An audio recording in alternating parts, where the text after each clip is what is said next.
Hi everyone, welcome to மருமகள் kitchen. இன்னைக்கு vlog வந்து 2 டேஸ் ஷூட் பண்ணது. சண்டே மண்டே 2 நாள் ஷூட் பண்ணது ஒன்றா ஒரே vlog-ஆ போஸ்ட் பண்ணியிருக்கேன். இந்த கடை தான் பார்த்தீங்கன்னா எங்கள் வீட்டு பக்கத்தில் வாக்கபிள் டிஸ்டன்ஸில் இருக்குது. சண்டே காலையில் பிரேக்ஃபாஸ்ட் சாப்பிட்டுட்டு நான் வந்து வெஜிடபிள்ஸ் பர்ச்சேஸ்க்காக வந்திருக்கேன். ஜீவனுக்கு வந்து மண்டே ஒரு கிளாஸ் டெஸ்ட் இருந்தது. என் ஹஸ்பண்ட் சொல்லி கொடுத்துட்டு இருந்தாரு. சரி, ஏன் அவங்களை டிஸ்டர்ப் பண்ணணும்னு சொல்லிட்டு நான் மட்டும்தான் கடைக்கு வந்திருக்கேன்.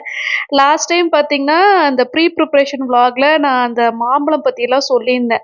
நல்லா ஸ்வீட்டாக இருக்குது, நேச்சுரலாக பழுத்த மாம்பழம் அப்படிலாம் சொல்லியிருந்தேன். 2-3 பேர் கேட்டிருந்தீங்க எந்த கடைன்ட்டு. கடை நேம்லாம் இல்லை, இது எங்கள் லேஅவுட்குள்ளேயே இருக்குது. ஸோ இங்கே தான் பார்த்தீங்கன்னா இப்போது மோஸ்ட்லி எல்லா வாரமும் வந்து பர்ச்சேஸ் பண்ணுறேன். இங்கே வந்து இந்த மாதிரி முளைக்கட்டின பயிரெலாம் ரெடிமேடாக கிடைக்கும். உளிச்ச பூண்டு, உளிச்ச சின்ன வெங்காயம்லாம் வச்சுருப்பாங்க. ஒர்க் ஃப்ரம் ஹோம் ஜாப் ஐடியாஸில் இதெல்லாம் நான் சொல்லியிருந்தேன். இந்த மாதிரிலாம் வந்து நீங்கள் செஞ்சு பக்கத்தில் இருக்கிற சூப்பர் மார்க்கெட்லலாம் கொண்டு போய் கொடுக்கலான்ட்டு. ஸோ பூஜைக்கு பூவும் பார்த்தீங்கன்னா இங்கே தான் நான் வாங்குவேன். வெத்தலை எல்லாமே கிடைக்கும். எனக்கு ரொம்ப ஈஸியாக இருக்குது இந்த கடை வீட்டு பக்கத்தில் வந்தது. ஸோ வாங்கிட்டு வந்த கையோட பார்த்தீங்கன்னா வெஜிடபிள்ஸ்லாம் ஆர்கனைஸ் பண்ணி எடுத்து வைக்க ஆரம்பிச்சிட்டேன். ஏற்கனவே போன வாரம் வாங்கின வெஜிடபிள்ஸ் கொஞ்சம் மிச்சம் இருந்தது. முருங்கைக்காய், அவரைக்காய் இதெல்லாம் மிச்சம் இருந்தது. ஃபஸ்ட்டு வந்து அதை காலி பண்ணிட்டு தான் நெக்ஸ்ட் இந்த ஃப்ரெஷ்ஷாக வாங்கின வெஜிடபிள்ஸை வந்து சமைக்க ஆரம்பிப்பேன். இது வந்து பரங்கிக்கான்னு சொல்லுவாங்கன்னு நினைக்கிறேன். இதில் இருக்கிற விதையை மட்டும் நம்ம எடுத்துடணும், இல்லைன்னா சீக்கிரமாக அது பார்த்திங்கன்னா ஒரு மாதிரி அழுகுன மாதிரி ஆயிடும். இந்த ரேப் வந்து இப்போ ரீசெண்டாக நான் அமேசானில் வாங்கினது. நான் வேற ஒரு விஷயத்துக்காக வாங்கினேன். சரி, வெஜிடபிள்ஸ் ஸ்டோர் பண்ணுறதுக்கும் இதை யூஸ் பண்ணிக்கலாம்னு சொல்லிட்டு இந்த மாதிரி முட்டைக்கோஸ், காலிஃப்ளவர், ப்ரொக்கோலி இந்த மாதிரி வெஜிடபிள்ஸ்லாம் நமக்கு வந்து ஜிப்லாக் கவர்க்குள்ளே போகாது. அப்படியே ரெஃப்ரிஜரேட்டரில் வச்சா ஒரு மாதிரி வாடின மாதிரி ஆயிடுது. ஈவன் குக்கும்பர் கூட நீங்கள் வந்து இந்த மாதிரி ரேப் பண்ணி வைக்கலாம். இது வந்து கிளிங் ரேப்னு சொல்லுவாங்க. ஸோ அது வந்து வீட்டில் இருந்தனால சரி அதில் ரேப் பண்ணி எடுத்து வச்சிட்டேன். மற்றபடி நார்மலாக வெஜிடபிள்ஸ் எப்போவுமே நான் ஸ்டோர் பண்ணுறது இந்த ஜிப்லாக் கவர்ஸில் தான். பார்த்தீங்கன்னா நான் ஒரு டிஷ்யூ பேப்பர் வச்சுட்டேன் அப்படின்னா கீரையெல்லாம் உங்களுக்கு வந்து 4-5 நாள் ஆனாலும் ஃப்ரெஷ்ஷாக இருக்கும். பட்டாணி வந்து ஒரு நல்ல விஷயம். இங்கே பெங்களூரில் 365 நாளும் ஃப்ரெஷ்ஷாக கிடைக்கும். பட் சீசன் டைமை பொறுத்து விலை மட்டும் மாறும். அதனால ஃப்ரெஷ் பட்டாணி கிடச்சிது. மஷ்ரூம் கூட, பன்னீர் கூட எல்லாத்துக்கூடயும் பட்டாணி போட்டுருவோம். ஸ்கூல் ரீஓப்பன் ஆனதுலேருந்து பேக் டு நார்மல் ரொட்டீன், ரொம்ப பிஸியான ரொட்டீனுக்கு வந்த மாதிரி இருக்குது. ஏன்னா ஜீவனுக்கு ஸ்கூல் பஸ் காலையில் 7:10க்கு வருது. இப்போது கீரையும் வாங்கிட்டு வந்திருந்தேன். இந்த கீரை நேம் வந்து எனக்கு தெரியல, சிவப்பு தண்டங்கீரைன்னு நினைக்கிறேன். ஸோ அதையும் சுத்தம் பண்ணி எடுத்து ஜிப்லாக் கவரில் போட்டு வச்சிருவேன். ஸோ இந்த ஜிப்லாக் கவர்ஸ் வந்து ரொம்ப ஈஸி டு யூஸ். அது நம்ம ரீயூஸும் பண்ணலாம். வாஷ் பண்ணுறதா இருந்தால் நார்மலாக வாஷ் பண்ணி ட்ரை பண்ணி எடுத்து வச்சிட்டோம் அப்படின்னா மறுபடியும் யூஸ் பண்ணிக்கலாம். நான் பர்ச்சேஸ் பண்ணி கிட்டத்தட்ட 1 இயர் ஆக போகுது. இப்போ வரைக்கும் வந்து நல்லா இருக்குது. நீங்கள் பார்க்குற இது எல்லாத்துக்குமே அந்த கிளிங் ரேப், அப்புறம் இந்த ஜிப்லாக் கவர்ஸ் எல்லாத்துக்குமே நான் கீழே டிஸ்கிரிப்ஷன் பாக்ஸில் வந்து அமேசான் பர்ச்சேஸ் லிங்க் கொடுத்துருக்கேன். ஸோ ஒரு எக்ஸ்ட்ரா ஐடியாவாக இந்த கிளிங் ரேப்பும் உங்கள் கூட நான் ஷேர் பண்ணிக்கிறேன். ஸோ ரெஃப்ரிஜரேட்டரில் வாங்கிட்டு வந்த காய்கறியெல்லாம் ஆர்கனைஸ் பண்ணி எடுத்து வச்சாச்சு. ஜீவன் மாம்பழம் கேட்டான்.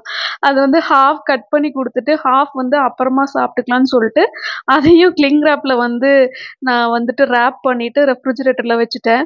ஏன்னா அன்றைக்கி நான்வெஜ் சமைக்க போகிறோம், எனக்கு மாம்பழம் சாப்பிட்ணுன்ட்டு இல்லை. அவனுக்கு வந்து இந்த மாம்பழம் கிரேஸ் இருக்குது. வீட்டில் மாம்பழம் இருந்தால் உடனே அதை சாப்பிட்டாகணும். ஸோ அதுக்காக அவனுக்கு கட் பண்ணி கொடுத்தேன். இண்டஸ் வேலியில் வந்து கொஞ்சம் ப்ராடக்ட்ஸ் ஆர்டர் போட்டிருந்தது வந்துருந்துச்சு. இன்றைக்கி ஃபிஷ் ஃப்ரை பார்த்திங்கன்னா இந்த ஃபிஷ் ஃப்ரை பேனில் தான் செய்ய போகிறேன். ஸோ 3 ப்ராடக்ட்ஸ் வந்து ஆர்டர் பண்ணியிருந்தேன். 3யுமே ரிசீவ் பண்ணிட்டேன். அதில் வந்து ஃபஸ்ட்டு ஒரு saucepan with green colour handle பார்க்குறீங்க. இது வந்து அப்பாக்காக நான் வாங்கினது. ஏன்னா அப்பாவும் அடிக்கடி ஒரு நாளில் ஒரு 3 தடவை 4 தடவை டீ சாப்பிட்ருவாரு. அவருக்கும் இந்த மாதிரி சிலிக்கான் ஹேண்டிலோட வந்துட்டு சாஸ்பேன் கேட்டுகிட்டே இருந்தார். ஸோ இது வந்து இப்போ டீல் இருந்துச்சு, ஆஃபர் ப்ரைஸில் கிடச்சிது, அதனால் பர்ச்சேஸ் பண்ணேன். மேலே லிட்டோட வருது, 3 ஹோல்ஸ் மாதிரி கொடுத்துருக்காங்க. ஸோ அந்த ஸ்டீம் வந்து எவாப்ரேட் ஆகி போகிறதுக்கு ஈஸியாக இருக்கும். இண்டக்ஷன் பேஸ் தான் இது. ஸோ இன்றைக்கி இதில் தான் டீ போட போகிறேன். அப்புறமா பார்த்திங்கன்னா செகண்ட் ப்ராடக்ட் வந்து தட்கா பேன். இது ட்ரைப்ளை ஸ்டெயின்லெஸ் ஸ்டீல் நினைக்கிறேன். செம்ம ஹெவியாக இருந்தது, நல்ல லாங் ஹேண்டில், செம்ம குவாலிட்டி. கிட்டத்தட்ட 6 மாதமாக இது அவுட் ஆஃப் ஸ்டாக்கு. எவ்வளவோ தடவை இந்த ப்ராடக்ட் வந்து பர்ச்சேஸ் பண்ணணும்னு நான் ட்ரை பண்ணப்பெல்லாம் அவுட் ஆஃப் ஸ்டாக்கு. இப்போ தான் கிடச்சிது. தாளிக்கிறதுக்கெலாம் ஈஸியாக இருக்கும். நான் நினச்சதை விட கொஞ்சம் பெரிய சைஸில் ரிசீவ் பண்ணியிருந்தேன் தட்கா பேனை. அடுத்ததாக இந்த ஃபிஷ் ஃப்ரை பேன். இது வந்து கேஸ்ட் அயர்ன் உங்களுக்கு வந்து நிறைய வீடியோஸில் கேஸ்ட் அயர்ன் குக்வேர்ஸ் தான் ரிப்பீட்டடாக பார்ப்பீங்க. என்னோட ஃபேவரட் குக்வேரை நான் சொல்வேன். இதுக்கு முன்னாடி ஃபிஷ் ஃப்ரை எல்லாம் பார்த்தீங்கன்னா நான் கேஸ்ட் அயர்ன் ஸ்கில்லட் இதில் தான் பண்ணிட்டு இருந்தேன். இது நான் வாங்கி கிட்டத்தட்ட 2 வருஷம் ஆகுது. இதில் வந்து இப்போ எண்ணெய்லாம் தடவி வைக்க வேண்டியதே இல்லை, சுத்தமாக துரு பிடிக்கிறது அந்த மாதிரி எந்த ஒரு ப்ராப்ளமுமே இல்லை. கேஸ்ட் அயர்ன் வந்து ஈஸி டு மெயின்டைன். வாஷ் பண்ணிங்கன்னா நல்லா ஈரமே இல்லாமல் ட்ரை பண்ணி எடுத்து வச்சிட்டா போதும். ஆயில் அப்ளை பண்ணி வைக்கணும்னு அவசியம் இல்லை. வாங்கி ஒரு 1 or 2 டைம்ஸ்க்கு மட்டும்தான் ஆயில் அப்ளை பண்ணி வைக்கணும். அதுக்கப்புறமா பார்த்தீங்கன்னா அது ஒரு நான்ஸ்டிக் மாதிரி இருக்குது. ஸோ ஸ்கில்லட்டில் வந்து நான் இந்த சிக்கன் கிரேவி அந்த மாதிரி கிரேவி குழம்புலாம் செய்யறதுக்கு யூஸ் பண்ணிக்கிறேன். இந்த ஃபிஷ் ஃப்ரை பேன் வந்து கம்மியாக ஆயில் யூஸ் பண்ணி ஃபிஷ் ஃப்ரை பண்ணுறதுக்காக நான் இப்போ ரீசெண்டாக பர்ச்சேஸ் பண்ணது. ஸோ அது வந்து ஏற்கனவே உங்களுக்கு வந்து சீசன் ஆகி தான் வந்திருக்கு. ஸோ அது நல்லா ஒரு ஸ்க்ரப்பு வச்சு வாஷ் பண்ணி ட்ரை பண்ணிட்டேன். அதுக்கப்புறமா இப்போ ஃபிஷ் ஃப்ரைக்கான ரெசிபியை பார்க்கலாம். இது வந்து வஞ்சர மீன், சீர் ஃபிஷ் அப்படின்னு சொல்லிட்டு நான் அலீஷியஸ் ஆப்பில் பர்ச்சேஸ் பண்ணது. சுத்தமாக முள் எதுவுமே இருக்காது. ஜீவனுக்கு இதுதான் ரொம்ப பிடிக்கும். அடிக்கடி முள் இருக்கிற ஃபிஷ்ஷும் வாங்குவோம். நமக்கு எது நல்லதுன்னு பார்த்தீங்கன்னா முள் இருக்கிற மீன் தான் நல்லது. ஃபிஷ் ஃப்ரை மசாலா வந்து நானே ப்ரிப்பேர் பண்ணுவேன். இஞ்சி பூண்டு பேஸ்ட்டு, மிளகாய் பொடி, மஞ்சள் தூள், அப்புறம் பார்த்திங்கன்னா மல்லித்தூள், காரத்துக்கு வந்து மிளகாப்பொடி, பெப்பர், மிளகும் சேர்ப்பேன்.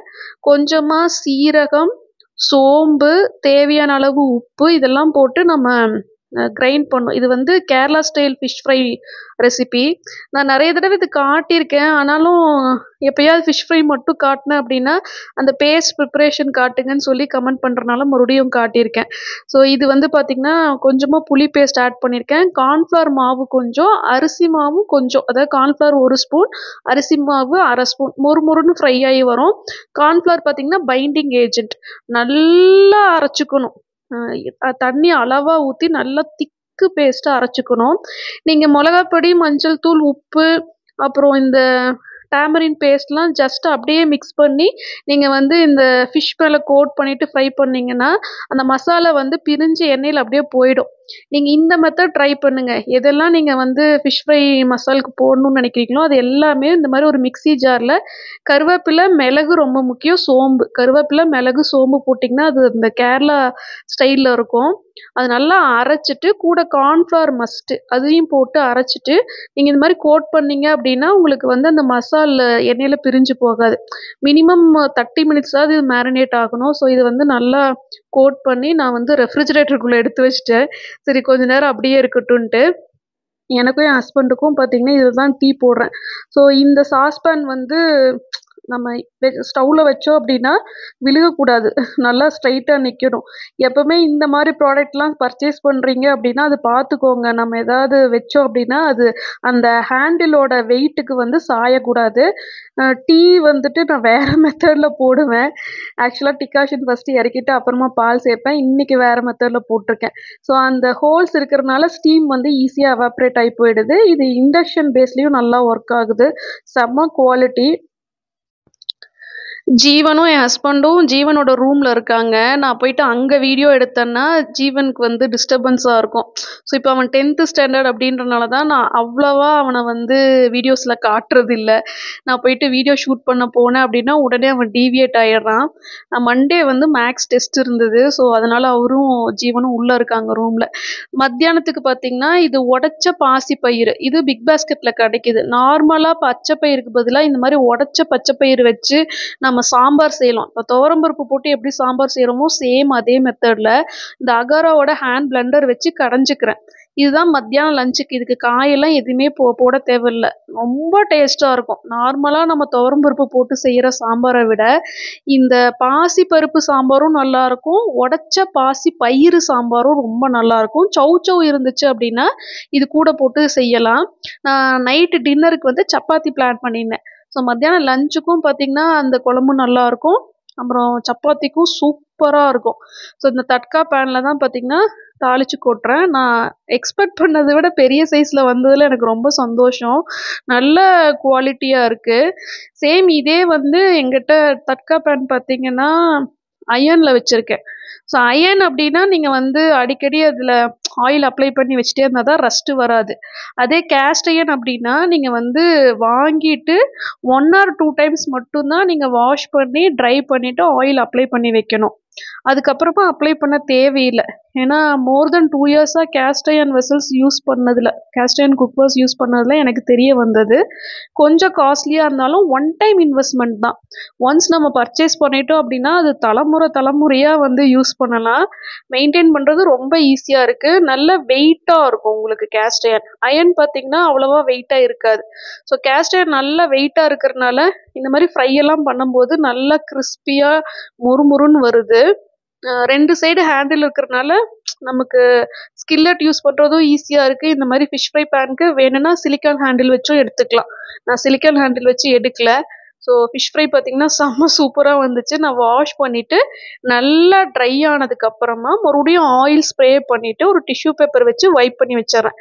வந்து ஃபஸ்ட்டு 1 or 2 டைம்ஸ்க்கு மட்டும்தான். அதுக்கப்புறமா வாஷ் பண்ணி ட்ரை பண்ணி அப்படியே எடுத்து வச்சிடலாம். நீங்கள் பார்த்த இந்த குக்வேர்ஸ்க்கெல்லாம் பர்ச்சேஸ் லிங்க் கீழே டிஸ்கிரிப்ஷன் பாக்ஸில் கொடுத்துருக்கேன். என்னோட கூப்பன் கோடும் கொடுத்துருக்கேன். அதை யூஸ் பண்ணீங்க அப்படின்னா உங்களுக்கு 12% எக்ஸ்ட்ரா டிஸ்கவுண்ட் கிடைக்கும். vlog வந்து மறுபடியும் மண்டே மார்னிங்லேருந்து கன்னியூ ஆகுது. காலையில் எழுந்த உடனே ஸ்ட்ராங்கான ஒரு ஃபில்டர் காஃபியோட என்னோட டே ஸ்டார்ட் ஆகுது. ரொம்ப நாளாக working day routine video post பண்ண சொல்லி கேட்டுட்ருக்கீங்க. இது வந்து பார்த்திங்கன்னா நைட்டே நான் வந்து இந்த ஜவ்வரிசி ஊற வச்சுருந்தேன். அதாவது தண்ணி தெளித்த மாதிரி தான் ஊற வைக்கணும், நிறைய தண்ணி ஊற்றக்கூடாது. காலையில் பார்த்திங்கன்னா சுத்தமாக அதில் தண்ணியே இல்லை. நல்லா வாஷ் பண்ணிவிட்டு ஊற வச்சுருந்தேன். காலையில் எழுந்து இந்த நிலக்கடலை பார்த்திங்கன்னா கோஸ் பவுடரை அரைச்சி எடுத்துக்கிட்டேன். இப்போ சாபுதானா கிச்சடி வந்து ஜீவனோட லஞ்ச் பாக்ஸுக்கு நம்ம ப்ரிப்பேர் பண்ண போகிறோம். அந்த கிராசரி பர்ச்சேஸ் வீடியோவில் நிறைய பேர் சாபுதானா கிச்சடி ரெசிபி ரிக்வெஸ்ட் பண்ணியிருந்தீங்க. நான் ஏற்கனவே ஒரு 2-3 தடவை போஸ்ட் பண்ணிட்டேன். பட் மறுபடியும் கேட்டனால ஷூட் பண்ணியிருக்கேன். ஸோ ஃபஸ்ட்டு ஆயிலில் பார்த்திங்கன்னா சீரகம், காரத்துக்கு வந்து பச்சை மிளகா 1 பொடி பொடியாக கட் பண்ணி போட்டிருக்கேன். உருளைக்கிழங்கு வந்து தோல் எடுத்துகிட்டு இந்த மாதிரி சின்ன சின்ன பீஸாக கட் பண்ணி போட்டு நல்லா ஃப்ரை பண்ணிக்கணும். தேவையான அளவு உப்பு, மஞ்சள் தூள் இவ்வளோதான் ஆட் பண்ணணும். ஸோ காரத்துக்கு வந்து ஒன்லி பச்சை மிளகா தான். ஜீவனுக்கு வந்து இந்த சாபுதானா கிச்சடியில் கருவேப்பிலை, கொத்தமல்லி தழை எதுவுமே இருக்கக்கூடாது. காரம் ரொம்ப கம்மியாக செஞ்சு கொடுத்தா தான் சாப்பிடுவான். ஆனால் அவனுக்கு இது ரொம்ப பிடிக்கும். கம்மியான குவான்டிட்டி சாப்பிட்டாலே வயிறு வந்து ஃபுல்லான மாதிரி ஒரு ஃபீலிங் இருக்கும். ஸோ நல்லா உருளைக்கிழங்கு வெந்ததுக்கு அப்புறமா தான் இந்த ஜவ்வரிசியை வந்து நம்ம ஆட் பண்ணணும். ஜவ்வரிசி வந்து பார்த்திங்கன்னா இது நார்மலான ஜவ்வரிசி, கொஞ்சம் பெரிய சைஸ்ன்னு நினைக்கிறேன். ஸோ இதை ஆட் பண்ணி வித்தின் 1 மினிட்ல உங்களுக்கு வந்து அது ஒரு மாதிரி கிளாஸியாக மாறும். அந்த ஒயிட் கலர் இருக்கிறது பார்த்தீங்கன்னா ஒரு மாதிரி கிளாஸியாக மாறும். ஒன்றோட ஒன்று ஒட்ட ஆரம்பிக்கும் போது நீங்கள் இந்த கோஸ் பவுடரை அரைச்சி வச்சுருந்த பீனட் நிலக்கடலை பவுடரை வந்து போட்டு கலந்து விட்டீங்க அப்படின்னா நல்லா உதிராக வந்துடும். இது நல்ல டேஸ்ட்டாக இருக்கும். ஆக்சுவலாக இந்த சங்கடகர சதுர்த்தி விரதம் நிறைய பேர் இருப்பாங்க விநாயகருக்கு. ஸோ அந்த விரதம் முடிக்கிறதுக்கு பார்த்திங்கன்னா இந்த கிச்சடி தான் சாப்பிடுவாங்கன்னு நினைக்கிறேன். எனக்கு சரியாக தெரியல. பட்டு இந்த மெத்தடான்னு எனக்கு தெரியல. இது வந்து மேங்களூர் ஸ்டைல். இங்கே கர்நாடகாவுக்குள்ளே இந்த மாதிரி மெத்தடில் செய்கிறாங்க. கடையிலையும் இப்படி தான் கொடுக்குறாங்க உருளைக்கிழங்கு போட்டு. இது இல்லாமல் எக்ஸ்ட்ராவாக நான் வந்து ஸ்வீட் கார்ன் போட்டு இது செஞ்சுருக்கேன். உருளைக்கிழங்கு கூட ஸ்வீட் கார்ன் இருந்துச்சு அப்படின்னா அதையும் ஆட் பண்ணி செய்யும்போது சாப்பிட்றதுக்கு நல்லா டேஸ்ட்டாக இருக்கும். வித்தின் 10 மினிட்ஸில் வந்து பார்த்திங்கன்னா லஞ்ச் பாக்ஸ் ரெடி ஆகிடுச்சு.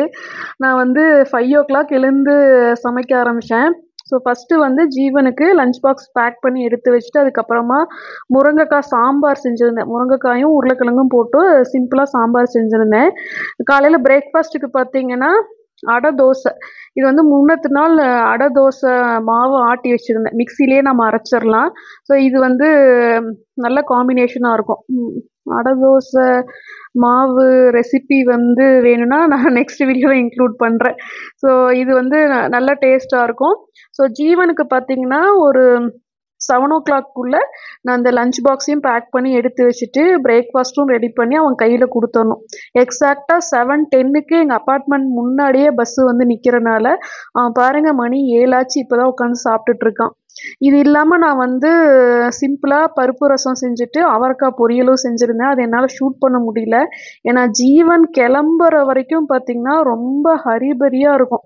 அவனுக்கு பஸ்ஸு கரெக்ட் டைமுக்கு வந்துடும். அவன் பஸ்ஸை ஏறுற வரைக்கும் கொஞ்சம் டென்ஷனாக தான் இருக்கும். ஸோ ஜீவன் சாப்பிட்டுட்ருக்கான். 7 மணிக்கு வாஷிங் மிஷினில் துணியை போட்டு ஆன் பண்ணி விட்டுட்டேன். அது துவைச்ச உடனே ஹஸ்பண்ட் வந்து எடுத்து காய போட்டுருவார். அவருக்கு வந்து இப்போது ரீசெண்ட் டேஸில் ஒர்க் ஃப்ரம் ஹோம் தான். அதனால் எனக்கும் ஜீவனுக்கு மட்டும்தான் நான் லஞ்ச் பாக்ஸ் பேக் பண்ணுறேன். மத்தியானம் லஞ்ச் வந்து அவர் வீட்டிலேயே சாப்பிட்டுப்பாரு. ஸோ இப்போ பார்த்தீங்கன்னா டைம் வந்து எக்ஸாக்டாக 7:10க்கு 1 மினிட் தான் இருக்குது. இப்போ தான் அவன் கிளம்புறான். பஸ் வந்து on the way. Live location வந்து ஷேர் பண்ணுவாங்க. ஸோ அதை வச்சு தான் அவன் கிளம்பிட்டுருக்கான். என்னோடய லஞ்ச் பாக்ஸுக்கு பார்த்தீங்கன்னா இந்த ரீசெண்டாக இப்போ நான் வாங்கின லஞ்ச் பாக்ஸ் இது. எப்படி நான் வந்து இதில் பேக் பண்ணுறனோ அமேசானில் பர்ச்சேஸ் பண்ணி உங்கள் கூட ரிவ்யூ ஷேர் பண்ணியிருந்தேன். இந்த மாதிரி ஆவி பறக்க பறக்க இதில் வந்து பேக் பண்ணுறேன். இப்போ நான் பேக் பண்ணும்போது டைம் வந்து 8:00 ஆகுது. மத்தியானம் 12:30க்கு நான் ஓப்பன் பண்ணும்போது இதே மாதிரி ஆவி பறக்க பறக்க வெளியே வருது. ஆக்சுவலாக ரசம்லாம் பார்த்தீங்கன்னா சூப்பராக இருக்குது. அந்த ஃப்ரெஷ்னஸோடு இருக்குது. சரியான மழை எங்கள் ஊரில். ஸோ அதனால் கொஞ்சம் பெப்பர் ஜாஸ்தியாக போட்டு ரசம் செஞ்சுருந்தேன். லைட்டாக எலுமிச்சம்பழமும் புழிஞ்சு விட்டுருந்தேன். ஸோ எலுமிச்சை ரசம்னு வச்சுக்கலாம். ஸோ ரைஸுக்கு வந்து பார்த்திங்கன்னா அவரைக்காய் பொரியல் மிக்ஸ் பண்ணி சாப்பிட்டுப்பேன். அதே மாதிரி ரசமும் மிக்ஸ் பண்ணி சாப்பிட்டுப்பேன். தயிர் எடுத்துகிட்டு போகல. காலையில் தான் முருங்கைக்காய் சாம்பார் சாப்பிட்டனால அதை நான் மத்தியானத்துக்கு எடுத்துகிட்டு போகல. ஸோ அதனால் பார்த்திங்கன்னா லஞ்ச் பாக்ஸ்க்கு வந்து எனக்கு ரைஸ், அப்புறம் லெமன் ரசம், அவரைக்காய் பொரியல். ஸோ இந்த லஞ்ச் பாக்ஸ் வந்து காஸ்ட்லியாக இருந்தாலும் உண்மையாகவே ஒர்த் த மணி. மேலே வந்து பார்த்தீங்கன்னா இன்னொரு லீக் ப்ரூஃப் லிட்டும் கொடுத்துருக்காங்க. சுத்தமாக லீக்கேஜ் எதுவுமே ஆகலை. அன்டில் நம்ம வந்து அதை தலைகீழாக கவுத்தா தான் அது லீக் ஆகும். 5 ஹவர்ஸ்க்கு வந்து அப்படியே ஹாட்டாக இருக்குது. ஸோ பர்ச்சேஸ் பண்ணணும் அப்படின்னா இதுக்கும் நான் பர்ச்சேஸ் லிங்க்கு கீழே டிஸ்கிரிப்ஷன் பாக்ஸில் கொடுத்துருக்கேன். ஸோ என்னால் முடிஞ்ச வரைக்கும் என்னோடய ஒர்க்கிங் டே ரொட்டீனில் ரெசிபீஸ் வந்து கவர் பண்ண ட்ரை பண்ணியிருக்கேன். உங்களுக்கு இந்த வீடியோ பிடிச்சிருந்தா வீடியோக்கு லைக் பண்ணுங்கள். நீங்கள் என் சேனலை ஃபஸ்ட் டைம்